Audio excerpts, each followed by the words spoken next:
Russell Wilson isn't going anywhere this morning. Russell Wilson and the Denver Broncos agreed on a 5-year contract extension worth $245 million. Henry, the Broncos don't have to worry about their quarterback situation for at least the next 7 years, taking us to almost 2030, and Russell Wilson to his 40th birthday.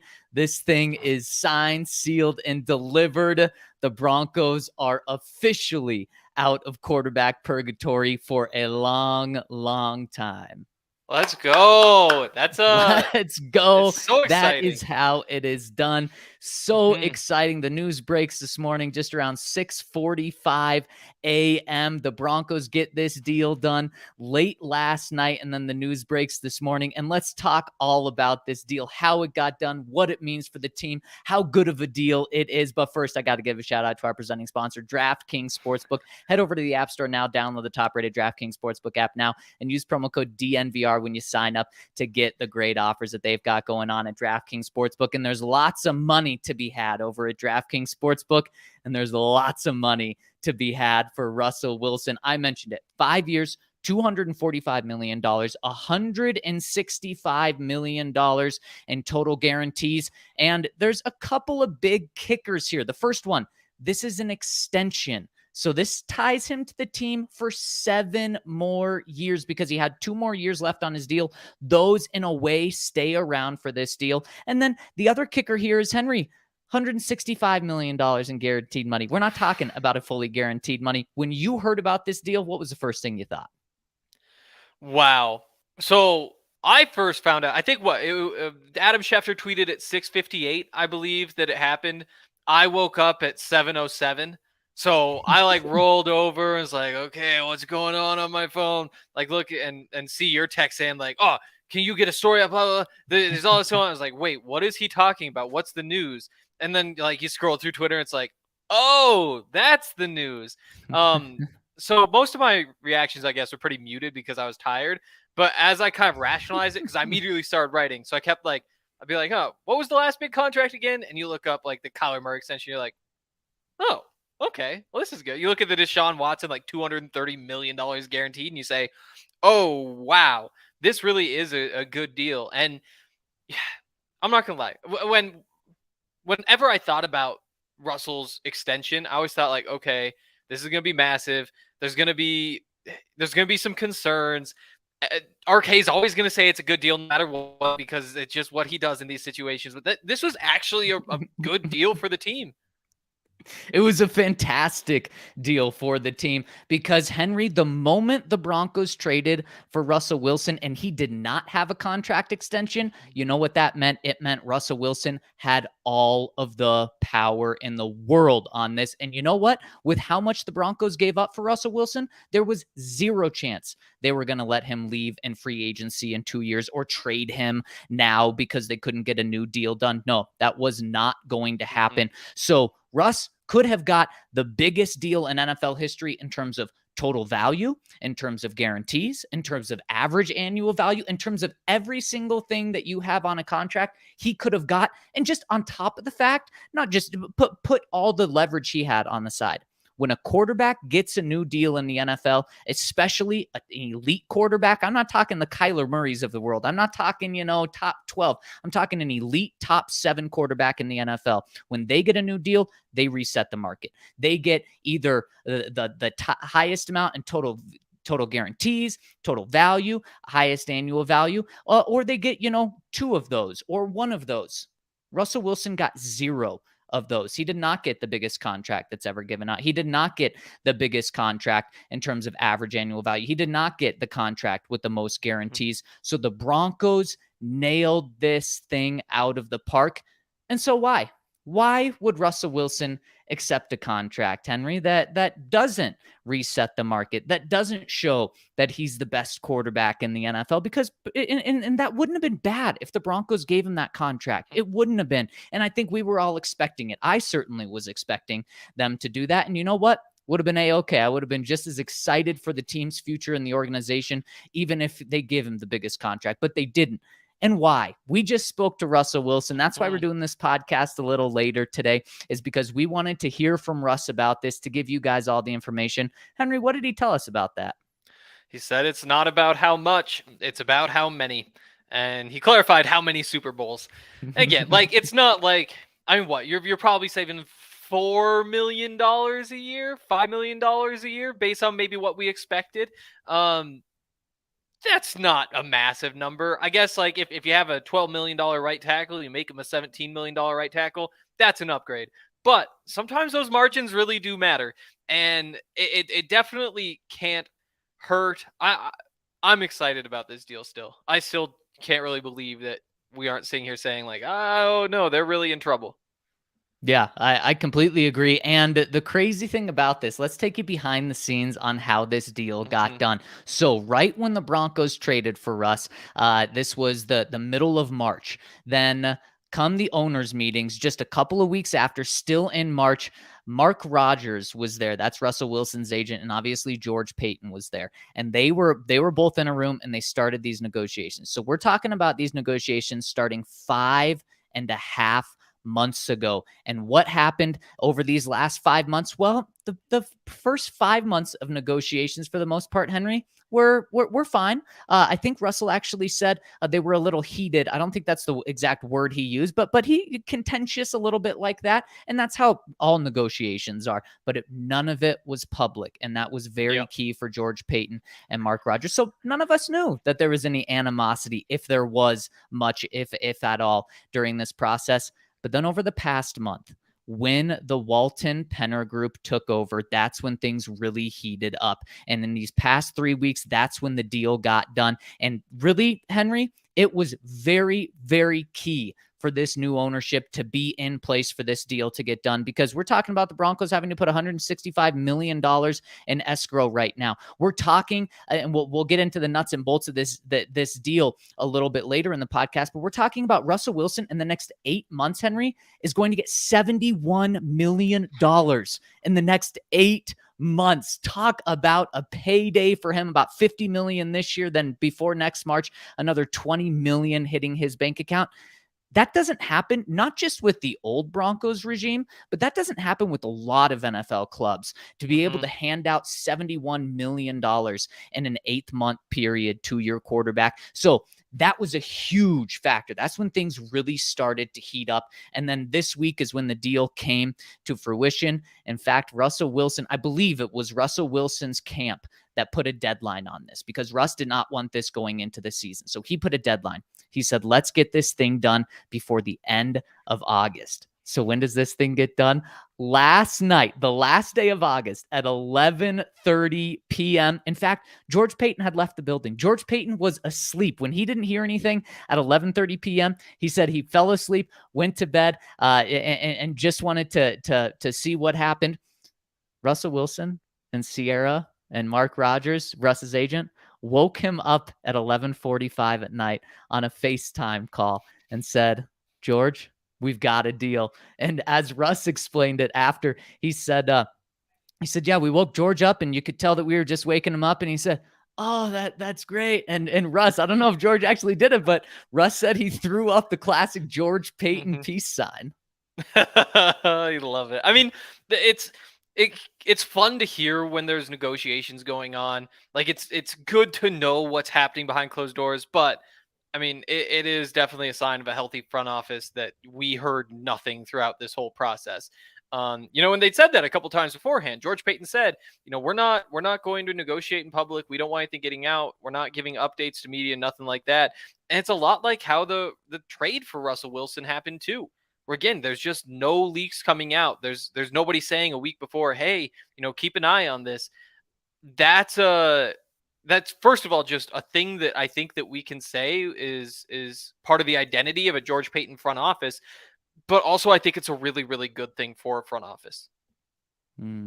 I think so too. And I think one of the things that does is it allows these long contract negotiations. It buys a lot of trust with George Paton and Mark Rodgers and Russell Wilson. And speaking of trust, Russell Wilson says that was one of the things that he absolutely loves and wanted to stay with this organization, because just in the 5 months that he's been here, 5.5 months that he's been here, he said he's got to trust Nathaniel Hackett so long, and he's got to trust George Paton so much. On the field, it was pretty clear that Nathaniel Hackett and Russell Wilson are neck and neck. I mean, they spend more time with each other than Russ does with Sierra, and that Nathaniel does with his wife. They spend so much time together, and they've given him a seat at the table. And it was no more evident than when George Paton said during the draft process, Russell Wilson and I guess it was actually Russ telling the story. Russ said, George and I sat down and watched every single receiver in this draft class for 5 minutes or however many minutes they needed it to be. So Russell Wilson had a seat at the table, and George Paton gave that to him. That built a lot of trust. And then what did they do? They watched every receiver, and they came across a guy named Montrell Washington, and they said, we may have a guy right here. So Russell Wilson may have been the one to identify Montrell Washington. It's very possible. At the very least, he was in the room when they decided this is the guy who we really want to go after. Again, it's too early to call that pick a success, but it's only been positive signs to this point. It has. It's only been positive signs. And Henry, that's what today was. It was all positive for all the right reasons. This is a team that has 9 months ago, Henry, the Broncos were in a position where they had a general manager, and that was it. They didn't have a head coach. They didn't have a coaching staff at all. They didn't have an ownership. They didn't have a quarterback. What's happened in those 9 months? And what we said going into this offseason was it's going to be the most important offseason in Denver Broncos history.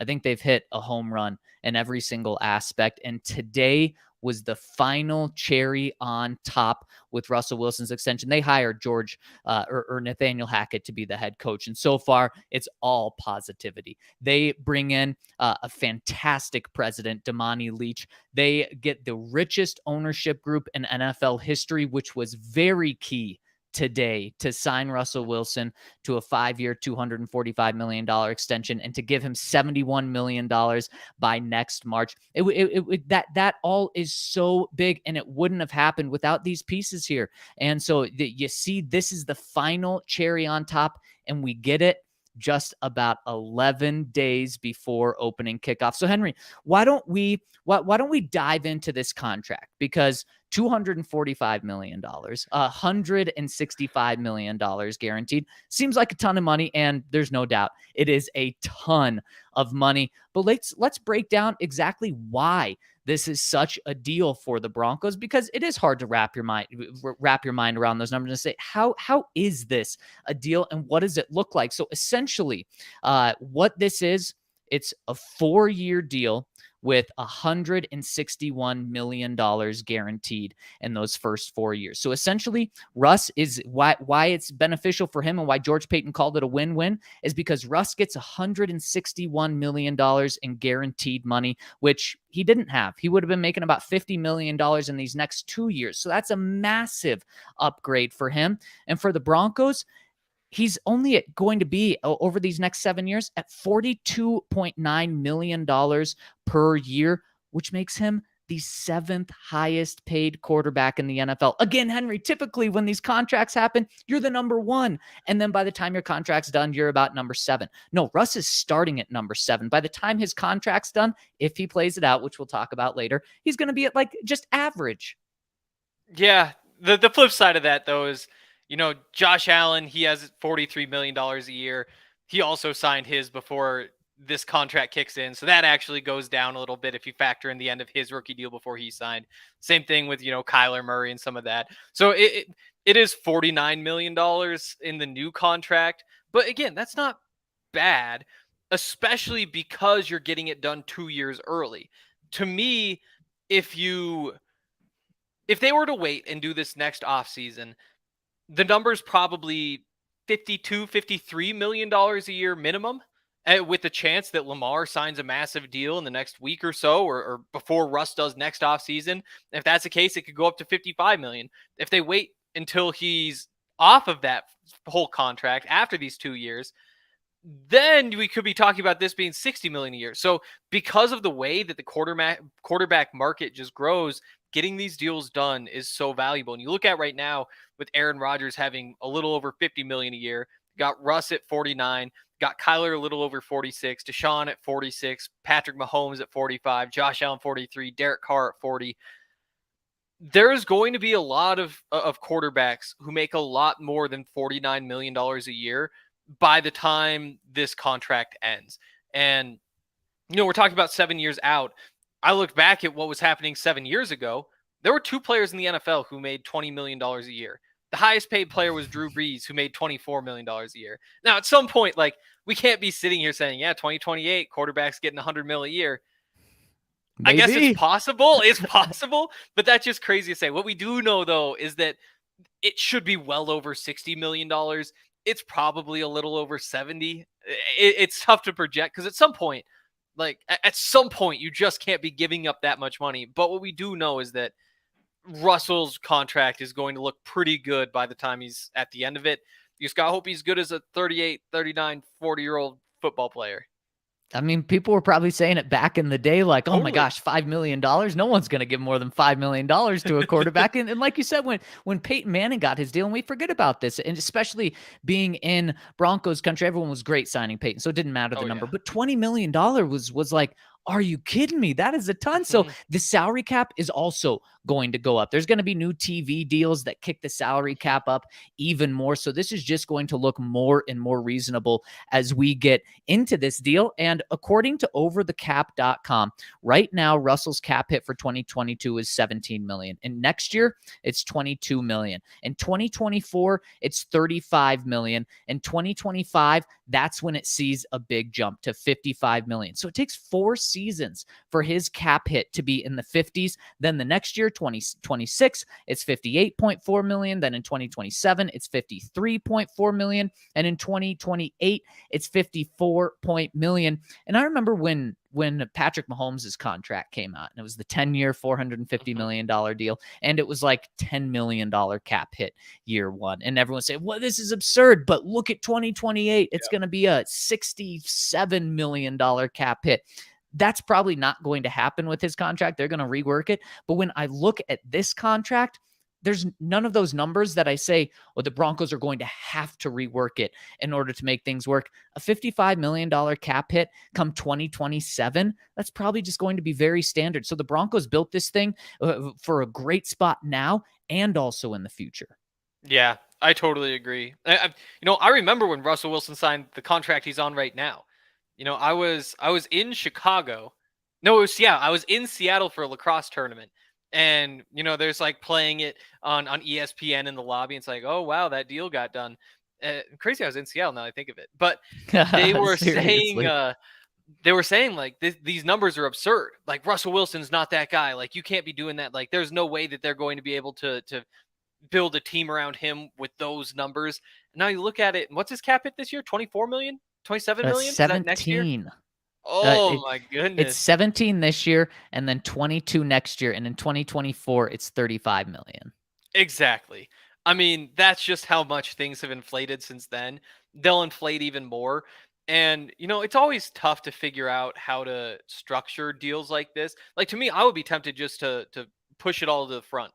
Like just get some of it out of the way, and then you don't have to worry about it after. But with the way the league works now and how you can push things back and how the cap just keeps growing, you've got the flexibility early on, and you have the ability to roll over cap space if you need to do that. If you have the opportunity to do that, I don't think they're going to be too focused on doing that. But if it happens, it happens.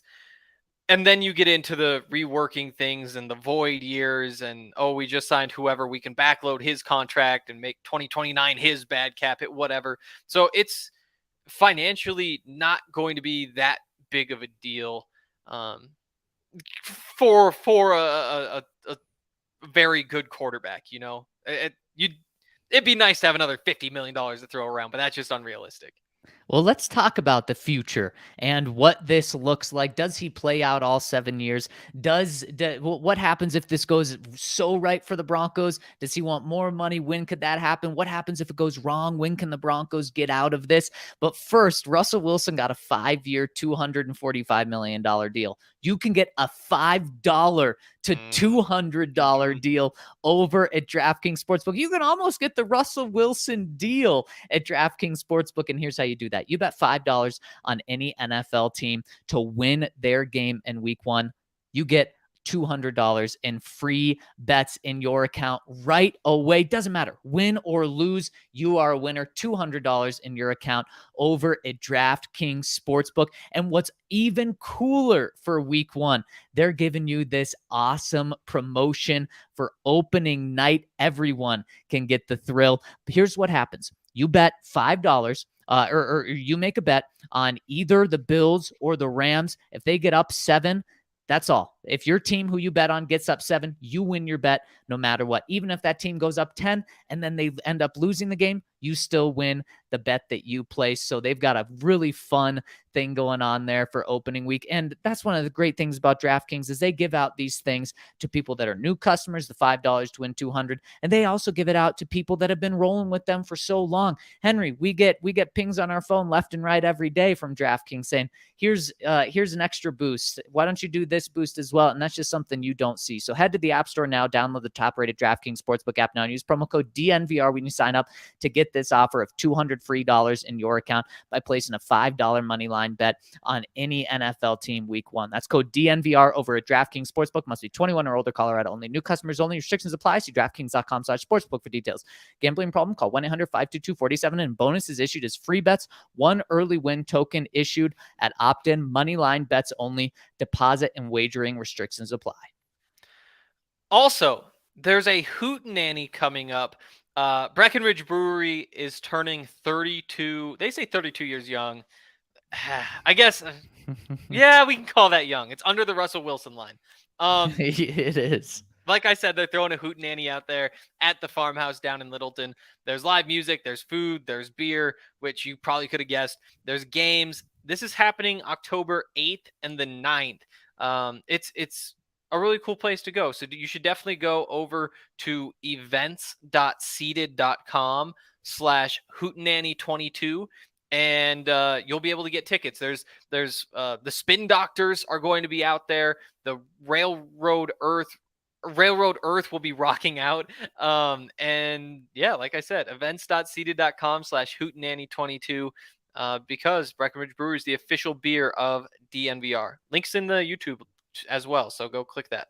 Hank, I got to give a shout out before we go any further to the people in our YouTube comments right now. They are killing it. Now, we ran a little late doing the podcast today because Russell Wilson's press conference held us up. We weren't just holding you guys back. And I mean, we had, when I jumped on here before we even started, the comments were just crazy. People talking back and forth. A really good place to be. Roger Dreyer at 4:01 before we even started, way before we started, said salute to all the DNVR amigos here. We've got, of course, a lot of classics. Jose, a shout out to you. J27, who's in here. You guys are awesome. You've been here, and we really appreciate your support. And speaking of supporting us and supporting DNVR, the bar is almost open. Henry, tomorrow night, CU Buffs play, and the bar will be open for that. Also, shout out to Brandon Gilchrist. He says, cheers to Zach and Henry. Cheers to you, Brandon. And then on Saturday morning, the bar is going to be open for CSU taking on and potentially pulling off the upset of a season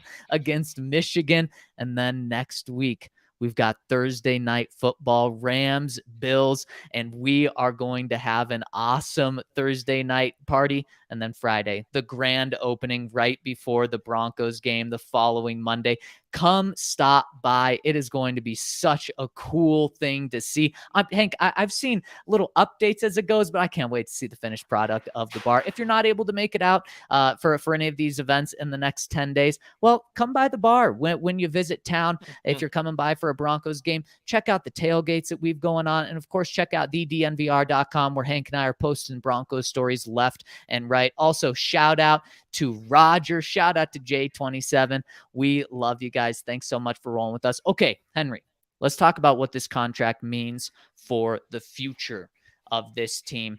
How much does it handicap and how much does it hurt the Broncos right now by giving Russell Wilson a 5-year, $245 million? It doesn't hurt right now. These next 2 years, you're in great shape. Those are very low cap hits. This is what we've been planning for. I think you're going to have the money to go add, maybe not a top tier free agent in this offseason, but pretty close to it. Now, that could wind up being money you give to Bradley Chubb or something like that. Draymond Jones could probably cut into some of that. These next 2 years, though, you're just fine. It starts in 2024, which makes sense because that's when the contract kicks in.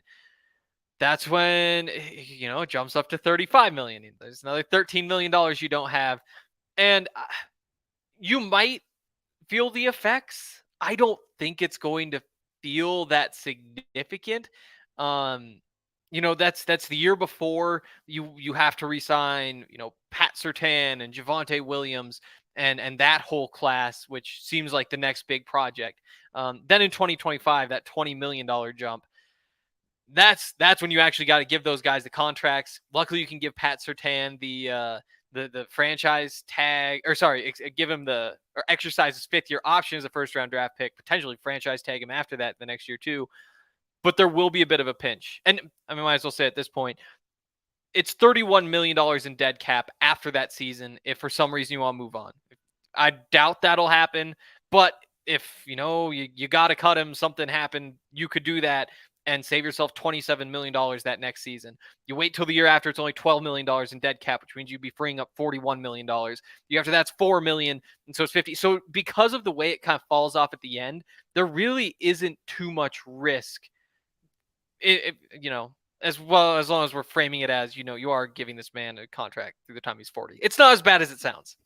How much does that scare you, Henry? Giving a guy a contract, a massive contract through his age of 40 season. Because I gotta say, especially in the age of watching Tom Brady, and maybe he's just the total, he's the total outlier here, and we'll all look back and say, wow, Tom Brady, that was incredible what he did. Every other quarterback drops off at their late 30s.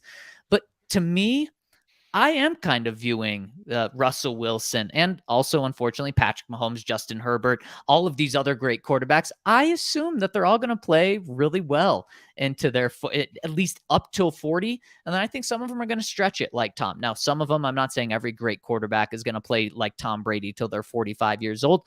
But in my mind, I'm viewing this as I'm not worried at all about being tied to Russell Wilson until he's 40. But there's a lot of people in this town, and I'm not saying that they're wrong, but there's a lot of people that are very skeptical of that. And there's a lot of people that are expecting 3 to 5 years of Russell Wilson in Denver, not just then moving to another team, but retiring and being done. Am I crazy thinking that they're crazy? Everything's changing. Quarterbacks are playing longer than they've ever played before. Obviously, you have Tom Brady, and then you also have Aaron Rodgers. But even guys like Matt Ryan sticking around. And Matthew Stafford's kind of getting pretty old, too. Even like Ryan Tannehill is older than Russell is. Ryan Tannehill's 34. It seemed like quarterbacks used to retire when they're about 34, 35. Nobody's talking about Ryan Tannehill debating retirement. Obviously, like the ability to stay healthy is part of that. You've got better trainers now. You've got the nutrition, but also you're offering them $50 million a year to keep playing. If you're 37, of course you're going to take that. Back in the day when it's like, hey, I'll give you $8 million to play your age 38 season. It's like, hell no, it's time for me to go save my body. That's the other thing, is that the game helps you save your body. Yeah. I think that it's probably fair to say he'll keep playing to 39. 40 is just such a big round number to say confidently he will be playing that season. So what you're saying is this is his last deal, essentially, even though 5.5 months ago when we talked to Russ and he said he wants to play another 10 to 12 years and win 3 to 4 more Super Bowls, you're saying, okay, or was it 4 to 5? Was it three to 4 more Super Bowls, which would then take his total up to 4 and 5. You're saying Russ was shooting for the stars. He even said again today. It's like, I had a good first decade. Want to have another good decade. Yeah. It's like, wait, you're 33. I Yeah. mean, by the end of the season, you'd be 44. It's again, I have concerns, and I that doesn't make it a bad contract. This is a great contract. I've made that very clear. But Wait, he's what are a your concerns? mostly the mobility. Okay. Just because so much of what he does, it's not that he has to be able to move. It's that what is he if he doesn't move? And I think this contract works out well so that if he's not moving well and you're paying him in 2027 $53 million, right now that'd probably be the kind of deal that you feel like you're not getting great value on. By that time, it's probably going to be fine. Like if that's the 10th most you're giving a quarterback and it's Russell Wilson who's lost a step, that's fine. But I do wonder whether he ages like a Tom Brady who just stands in a pocket and hasn't taken a hit in his entire career. I see what you did there. You said great value. Is that a little Oh, shout I out did, to didn't I? I did. the Waltons for getting that deal done? Oh yeah.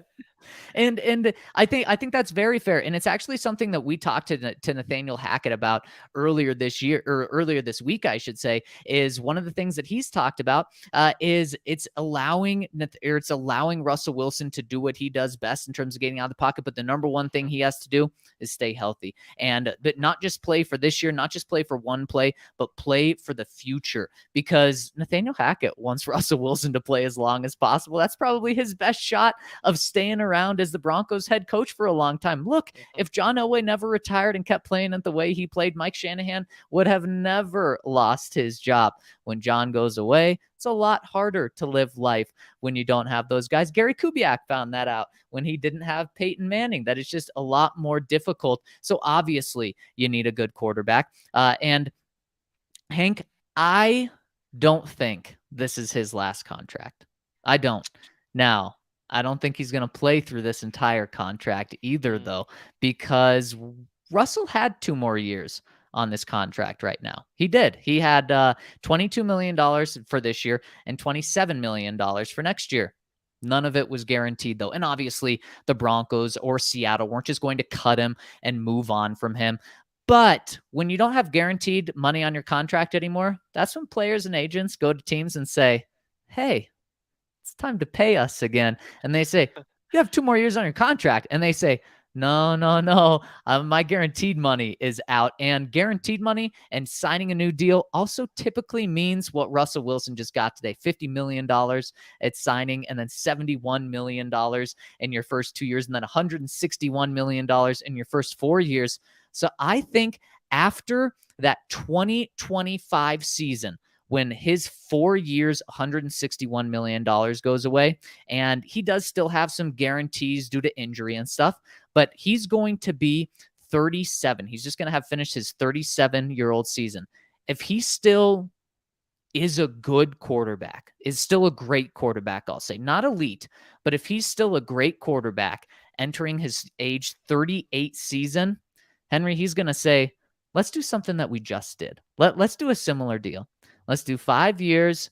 At this point, who knows, $400 million or whatever it is and so that'll make it a 7-year contract, just like this one was, kind of add 2 more years to it for the current contract. But then, at that point, it's like, okay, well, he's really probably not going to play till he's 45 years old, even though that was to the extent of, he said, with playing 10 to 12 more years. But then you get it. So the guaranteed money's in there. And then I think that's when you're thinking, boy, if we could get 2 to 4 more years out of this new deal, that would be fantastic. And then also, that's how the Broncos, his cap hits $56 million those last final years. That's how you bring that cap hit down, is by giving him a new contract, giving him all of the cash up front so that cap hit goes down, and then you can make another Super Bowl run and have that cash, or have that cap you need, because you just gave him so much cash.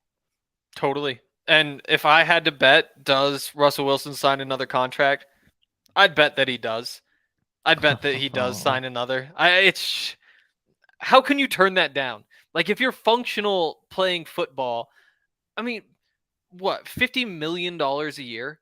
You play 2 years, that's $1/10 billion. It's Right. absurd. Nobody is turning that down. Like, I think even if he was all banged up, you'd still have to consider doing it. Maybe not from the Broncos side, but you just can't pass that up. And because of that, I think he'll find a way to power through. And I think at some point there is another contract. The injuries, it's one of those things where his entire career, he's been healthy, like almost totally healthy. But he's basically signing up to play an entire another NFL career right now. And all it takes is one little thing to, who knows, maybe he tweaks the knee and doesn't quite get it back right. And we're touching wood when we say all that. But there is a world in which the second half of his career plays out differently injury-wise than the first half does. Wow, how dare you say that? I hope you're touching all the wood in the world. Oh no, I'm not I taking my hand off it. That is realistic. But when and I view not even the same, but Peyton Manning was an Iron Man throughout his career until 2011, when of course he missed the entire season, had 4 neck injuries, and then the Broncos got him the very next season. Russell Wilson, the exact same. His first 9 years in the NFL, missed 0 total games. Last year, he didn't have 4 neck surgeries and miss an entire season. It was a lot less severe. He hurt his thumb and he missed 3 games when it was supposed to be a 5 to 8 week injury. He was back. He didn't look great in the first game back. In fact, against the Washington football team, he looked pretty bad. But then after that, he finished the season 9 touchdowns, 1 interception, over 100 passer rating, and I believe beat the 49ers, or gave the 49ers run for their money, beat another good team. So he looked like he was back.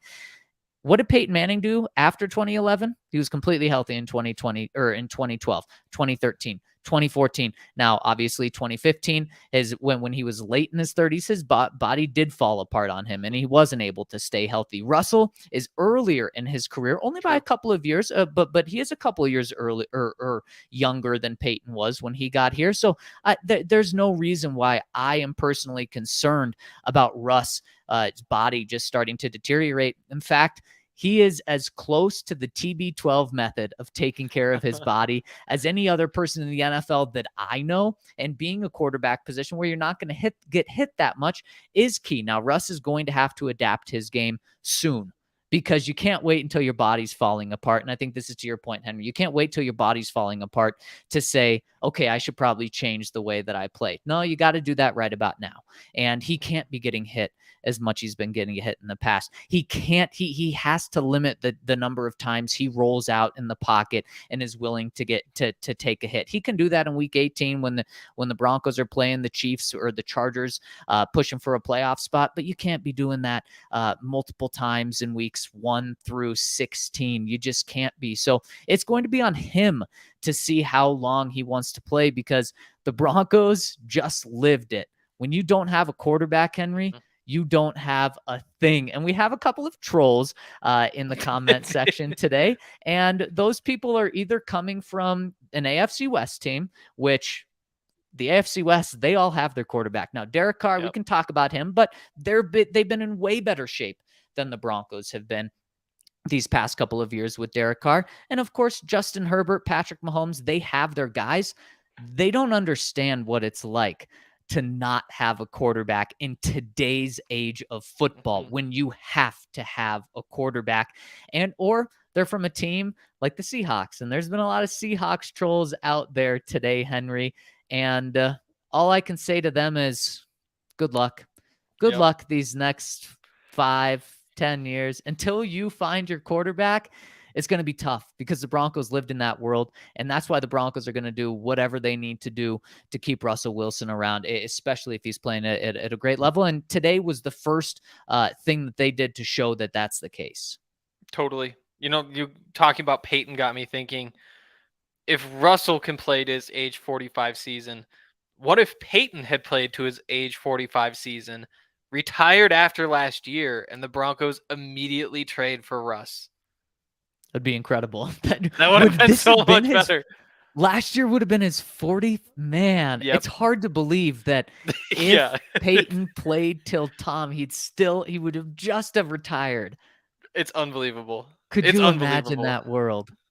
But I mean, going back to Justin Herbert, they're going to have to pay too. You mentioned earlier how nice it is to have owners who can just put all that money in escrow. You've got the Chargers, whose owners potentially don't have that money. Same thing with Joe Burrow and the Bengals.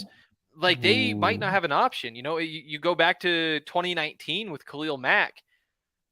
It's not because the Raiders want to get rid of Khalil Mack that they traded him. They got rid of him because they didn't have the money to put in escrow to give him a new contract.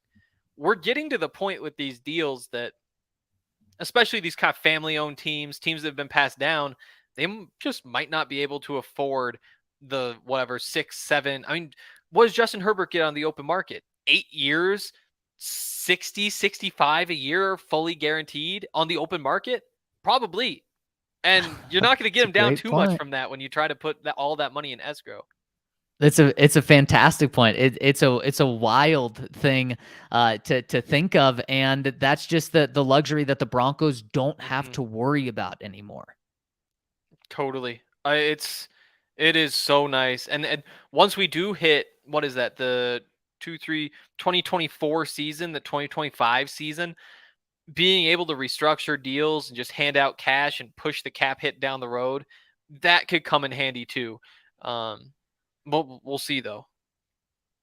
We will see. And Henry, I've really enjoyed this conversation. We got so many people wanting to talk about this over Mm-hmm. at thednvr.com. And I want to get into those comments. But first, I got to tell you about our friends over at Mile High Sliders. If you've been to one of the preseason tailgates, you know how good these sliders are. And if you don't, well, let me just tell you about the jalapeno popper slider that they've got. They've got a Greek one. They've got a drunken meatball. They've got a veggie option. They have an Angus beef sliders. They are so delicious. And sliders just such a good food coming from a food truck. No matter what event you have, this is the person these are the people you want to call, I should say, and give them a call if you want to book them for your private event at 720-375-3464, or you can check them out on their Facebook page over at Mile High Sliders and ask for Dominic when you give him a call, and you don't want to miss out on these sliders. They also have great sides, including potato sticks, kettle chips, so check them out over at Mile High Sliders. And also check out Gametime. I was just pulling up the app. As I've been saying, have not bought tickets to the Buffs game tomorrow night. Gonna let those prices go down and down and down, and they have been. Right now, what's this? I feel like now that I say it, I don't want to actually reveal the deal because I don't want anybody to steal it from me. But right now, fourth row, right next to where Ralphie, like they back her in, and then they take the other side, and then she runs around right next to that little trailer right there. Fourth row, $65. That's kind of a steal, and That's I'm a going to stand great by my deal. philosophy. We're going to wait and see if they get even lower, but we're starting to get some really tempting options in there. Make sure that when you're buying tickets to go see an event, whether it's a Broncos game, whether it's the Buffs tomorrow night or the Rockies, if you're still into that kind of thing, then go to Gametime and make sure that you do it through our link, which is in the YouTube description. If you do that, then we get credit for sending you over there, and you still get the exact same deals you would always get, and so everybody wins. Everyone wins, and everyone wins by tuning in. Again, I just want to give a big shout out to everyone who's tuning in. Hit us with a thumbs up on YouTube if you're tuning in. We really appreciate it. And typically we do this show in person, but today, because of Russ's press conference, what's going on with the bar, we had to go remote. But let's hop into the comment section, and I believe we have a super chat first coming in from Garth Knight. Says, gentlemen, always a pleasure listening to y'all. Are either of you going to the Monday Night Football game in Seattle? Let's ride. You know, as of now, we're not. We're holding that up to be able to go as a team to Las Vegas when the Broncos play the Raiders, to go to Nashville, obviously to go to London. So we won't be there as of now. But man, can I not wait for that game. Henry, we are less than 2 weeks away. And for Russ to go back to Seattle, oh, that's going to be awesome. I still hate that his first game isn't in Denver. Like it's almost like you shouldn't go have the revenge game against your old family until you like meet the new family. You know, like it doesn't really make sense. Like you're not one of us yet, really. You got to like play a game here, do that kind of thing. I still am pretty upset that they didn't schedule a home game for Russell in week 1. I get the ratings and all that, and they're saying that the Seahawks might be terrible by whatever point in the season, and the Broncos might not live up to the hype, but still, Gotta get him in Denver first. Week 2, go to Seattle. That's fair. I see where you're coming from, but I gotta say, I believe it was Greg Bell who has gone viral this past week, who's a Seattle Seahawks reporter. He tweeted something. He said something along the lines of, the massive deal the Denver Broncos gave Russell Wilson is the reason he's not in Seattle anymore. Okay, Seattle, Good luck. the reason you're not going to be making the playoffs like you did 8 of the past 10 seasons is because you weren't willing to pay a quarterback, and you're going to learn a very hard lesson. That's terrible. It is terrible. Casey chiming in says, what's popping with the poppers? Oh man, maybe that's how we introduce the Mile High Sliders now. If you want to know what's popping with the poppers, you got to check out our friends over at Mile High Sliders, where you can get a jalapeno popper. Man, I got to say, anything with jalapeno popper, whether it's an actual jalapeno popper or whether it's like the idea of a jalapeno popper that you put into a dish, chef's kiss, delicious. I hate that Ryan isn't here to talk about you saying jalapeno 4 times, 5 times. Do you think I'm wrong? Because clearly you're focusing on that. No, yeah, it's wrong. I don't really care, but it's definitely wrong. We hadn't brought up Ryan at all. We haven't brought up Ryan at all. We didn't mention that he's not here. Ryan's okay. He's super bummed to not be on this pod, but there's some things with the bar that he's taken care of as we get set to host the big opener in 1 week from tomorrow. And then tomorrow, of course, the CU game. But Henry, let's hop into the comment section, because I know Ryan's not here, but there's still a lot of people that want to talk to us. And the first one coming in from Howie Boot My Boomer says, I would pay money to watch a DNVR all-city NFL style combine event. Imagine it. The 40-yard dash, running routes, bench press. Oh man, almost like an Olympic event, postseason gold. Do it. How many Zac Stevens on foot armed with swords would it take to defeat a mounted knight of the round table wielding a flail, which is a spiked metal ball on a chain attached to a stick? Whoa, what are we doing here? We're just like killing me off left and right in the most horrific, gruesome way ever. Could you imagine being hit with not going up against spiked metal balls on a chain when a golden knight is riding a horse? No. You get swords though. The thing is, swords are heavy. Yeah, I imagine a spiked metal ball on a chain's way heavier. I'd put the sword up, and this metal chain would just rip through it. I just can't imagine you swinging a sword that effectively. I feel like you gotta get the guy on the ground first, and then kind of like a downward motion would work. If I get him down on the ground, then I'm good, because his spiked metal ball on a chain isn't going to be swinging anywhere. But how do I get close enough to him to get him on the ground? You'd need 14 of you. You need 14 of you. That's how you do it. That's the number. 14's the number. Okay, There we go. It's 14 of me. I like that one. Next one coming in from Ozzy Dan says, good day, boys. 3 days till our big trip over the Pacific. A week till we're back, or a week till we'll be back at SoFi, and 10 days till they'll be in the Mile High City. Wanting to come and say hi to you fine fellas, but don't think I could do the tailgate. Probably not the best with 3 young kids, and I'd love to soak up the atmosphere in the stadium as game time approaches. With that being the case, will you guys be at the bar after the game recording the post-game pod? If not, is it possible to quickly pop over to the tailgate to introduce myself? Love you guys. Love the Broncos. Can't wait to arrive. Ozzy Dan. Absolutely, Ozzy Dan.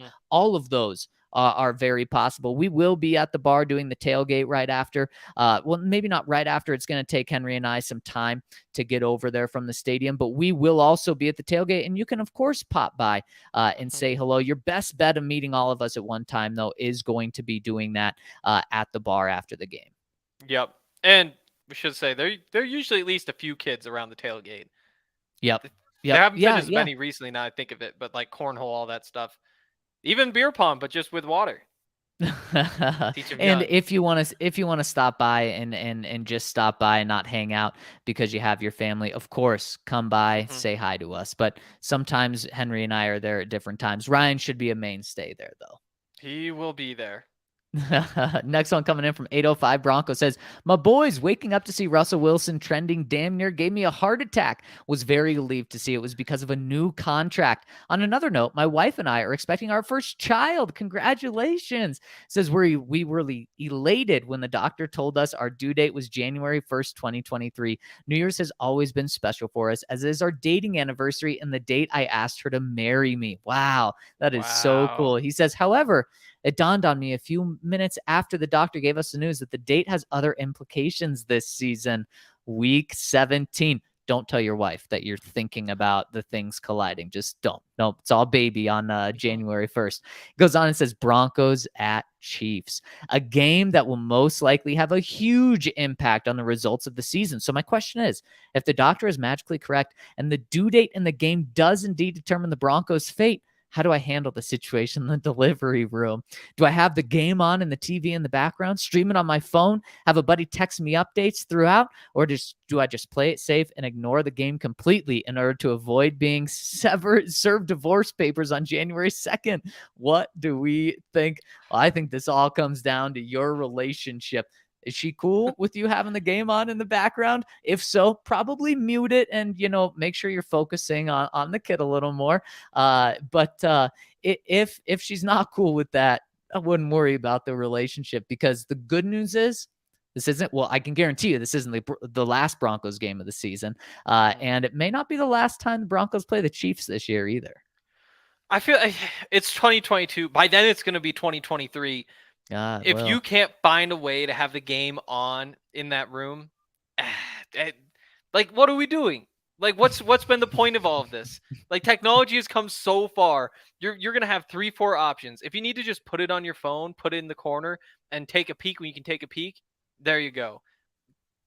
It should be around though. It should. You're right, Henry. It should be fairly easy to be able to get that game up. So you got to let us know, and of course, congratulations, and we're wishing you, your wife, and the baby all the best. Big Hank Stan says, if you could determine the first offensive play of Game 1 against the shitbirds, he says that's what my grandpa used to call them back in the day when they were AFC West foes. What would it be, and why? Love, Hank Stan. Just a bootleg. I have been waiting so long to see just a real bootleg with Russell Wilson in a game. Line up there with 2 tight ends on one side, fake the run over there, get Jerry and Cortland Sutton now on the field, probably Jerry on a crosser, maybe Sutton on a bit of a comeback to that same side rolling out to. Just keep it simple. Show us what we're about to see for the next 7 years. Yeah, you can't go wrong with that. I'm going to add a little twist to that. How about a bootleg bomb? Give me a bomb, the first play against the Seahawks. Take all of the wind and energy out of the number 12s, out of that crazy stadium, out of Pete Carroll, and just give them no life. Just take it out right away, and then Russell can just dominate them the rest of the game. So that's what I'd love to see. Also, throw in a little motion to Jerry. Little jet sweep motion behind the play, and then come back around. Okay, if it's good, if the ball is eventually going to go to him, I can get down for that. If I see Jerry going jet sweep and not get the ball, I'm just going to be thinking, oh my gosh, flashbacks to last year. Yep.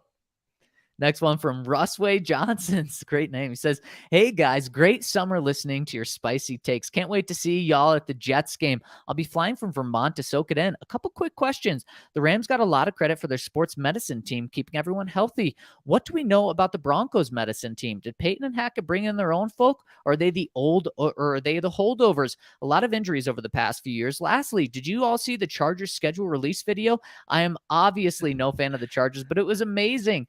Gotta see it. They were savages to the Hawks. Wow, this is like a TBT, a throwback to schedule release season. Yeah, I do. They did a great job. It was what's the Japanese? Do you remember it, Hank? Did you see it? I did see it, but I don't remember it. There's like an anime thing. Yes. It was all based on anime. That was the word I was looking for.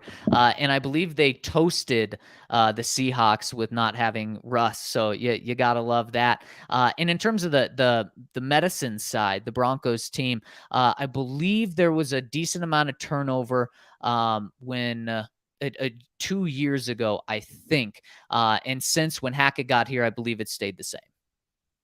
Yeah, Lauren Landau's still there for quite a while now as the Yeah, team and trainer, exactly, he's been there for a long time. strength coach. Yes, exactly. There we Next go. one coming in from DK says, I live in Seattle and the saltiness from Seahawks fans is at an all-time high. I can't take it anymore. I'll be at game one and hope the Broncos blow them out just to see the complete disappointment and realization on their faces that their front office made a huge mistake. Hank, have you seen some pretty crazy reactions from Seattle fans today? I actually haven't. I think once I'm done writing, I'm gonna have to go get on Seahawks Reddit and make fun of whatever they have to say. I was going to say that's not going to be a dark place for you. It may be a very No, dark place for them, but it's should not going to be. be for you. It will not. It certainly won't be. Next one coming in from Whip Your Vic Out. Okay, wow. Says, hey guys, I miss Mace, but Henry is a wonderful addition to the team. I completely agree with that. It says, keep up the great work. Is there a new Madden League for 2023? There is a new Madden League. Make sure to email Timmy from Sweden at gmail.com if you want to get in on that wait list. I believe that's right. Timmy from Sweden at gmail.com. I think that's right. To get in on that list, because we have our draft this Sunday. So we're drafting all 90 players. It's going to be a heck of a time. And boy, is that going to be a very important time for me, because I need a good team in order to have any hope against you guys. I know. I'm so excited. I've got some strategies cooked up. I'm pretty hyped about this one. Can you share them with me, please? I need all the help I can get, Henry. Not when I know the rest of the league is listening. Okay. Off air. Mhm. We got 3 more coming in. One from Arvada Luke says, fellas and Mrs. Behind the Glass. Yes, shout out to Allie for doing this for us today. He says, the salt from Seahawks Town on Russ getting paid is priceless. But if I had to estimate, I'd say it's worth at least $300 million. There's a uniform concept circulating on an inferior Broncos site, which I won't mention here. The concept itself incorporates elements based on the Denver city flag, but in orange and blue. I really like this as it further ties the Broncos to Denver. Plus, free DNVR brand awareness. I love where your head's at, Arvada Luke. It says, a TDSP pod from a while back where D-Line talked about the iconic sports logos has stuck with me. If it were me, I would open up the uniform question to the public and have fans submit concepts, basically opposite of whatever the Washington football team would do. Do you think that the Broncos brass would ever consider a contest like this? It would have to be well executed, as things like this tend to get co-opted by internet trolls. Not afraid of a bar, Arvada Luke. I'm always against a fan vote. You know, it's just not one of the people. I know, but there's like NHL All-Star game. The NBA All-Star game is crazy. Like, you'll have LeBron play 6 games and be the leading vote getter. Like, the Pro Bowl has become even more of a joke because people don't always know what they're talking about. And that's why I do worry that the fans could vote for a uniform and then they show up on the game day and it's neon orange and whatever else and it looks terrible and then you're kind of stuck with it. I don't mind saying, like, send us suggestions, especially if their plan is just to do kind of like the Color Rush type of throwback, like just kind of tweak that a little bit, because somebody's going to submit that idea and you can just say, yep, that's the one we're going with. But yeah, I mean, if you have, basically that's it. If you have an idea you think somebody will suggest, or even if you want plant somebody to suggest it, feel free to open it up. But also, we need a little bit of oversight here.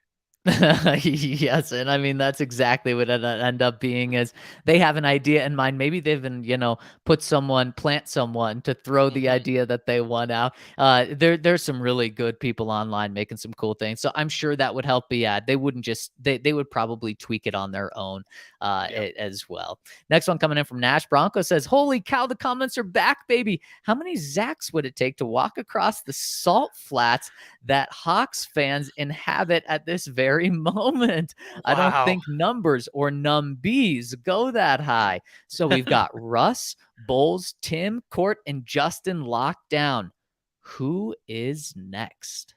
I think Draymond's probably the easy answer. Contract expiring after the season. You also have Bradley Chubb right there with so many edge rushers. For Bradley, he's either going to be getting like a 1-year prove it deal because this year doesn't go well, or he's getting a massive contract. And I don't think the Broncos probably want to give either. If he winds up being incredible and you have to pay him, you have to pay him. But I think that Draymond has a pretty clear path, regardless of what happens this season, to getting a contract. Yeah, I think, pick your poison. If you're giving out big contracts, it's either Draymond Jones or Bradley Chubb. Which one has a better season? Which one do you think has a better future? Because I think those guys, if they're talking about big contracts, they're both going to get huge contracts. And Draymond isn't going to take a hometown discount. I think it's pretty clear after talking with him and what he said to the public. He wants to get paid. And if he has a massive season, he's going to get a massive deal. So I think those are the two big ones. How about I throw one more your way, Henry? What about Jerry Jeudy? Now, the Broncos obviously have already paid Courtland Sutton. They've already paid Tim Patrick. But this is Jerry Jeudy's third season in the league, meaning he can get a new deal after this year. If he goes out and balls out, do you want to take the same approach that you took with Russ and get a little hometown discount? Maybe not hometown discount. Get a little give you a contract early discount? I'm all in on signing Jerry as soon as you can. I do think, though, that one of Chubb or Draymond gets a contract before then.